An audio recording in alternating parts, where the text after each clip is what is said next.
যশোর জেলার কেশবপুর উপজেলার সরসকাটি গ্রামের মিজানুর রহমান ভাই, তিনি কিন্তু শিয়ালের বাচ্চা পুষে ব্যাপক একটা এলাকার আলোড়ন সৃষ্টি করেছে। তিনি তার কাজের জন্য যাচ্ছিলেন মাঠে, দেখেন রাস্তায় বৃষ্টিতে ভিজে দুইটি শিয়ালের বাচ্চা প্রায় মৃত অবস্থায় তিনি নিয়ে আসে এবং পরবর্তীতে বাসায় এনে তাদেরকে ট্রিটমেন্ট দেওয়া হয়। ওষুধপত্র খাওয়ানোর পর মোটামুটি সুস্থ অবস্থায় প্রায় 1 মাস ধরে তাদের চিকিৎসা দেওয়ার পর তারা কিন্তু পুরোপুরি সুস্থ।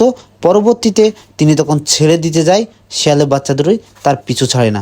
তিনি কিন্তু অবশ্যই তার মায়ার বন্ধনে আবদ্ধ করেছে এবং এই এলাকার এই যে মিজানুর ভাই, তার এই কাজ দেখে সবাই তাকে উৎসাহ দিচ্ছে এবং এলাকার অনেক দর্শনার্থী কিন্তু তার এই শিয়াল দেখতে আসছে। দেখুন শিয়াল দুটি কত সুন্দরভাবে শুয়ে আছে এবং তার সাথে একটা ব্যাপক সখ্যতা তৈরি হয়েছে। এমন মানুষ আমাদের দেশে হাজার হাজার আছে এবং আমার সাথে আমার প্রিয় চাচা, তিনি কিন্তু এই শিয়ালটি পর্যবেক্ষণ করতে আসে। তিনি কিন্তু এই শিয়ালের জন্য কিছু টাকা পয়সা এবং কিছু খাবার বরাদ্দ করেছে। অবশ্যই এই দুইটি মানুষের জন্য সবাই দোয়া করবেন, তারা যেন সবসময় ভালো কাজ করতে পারে।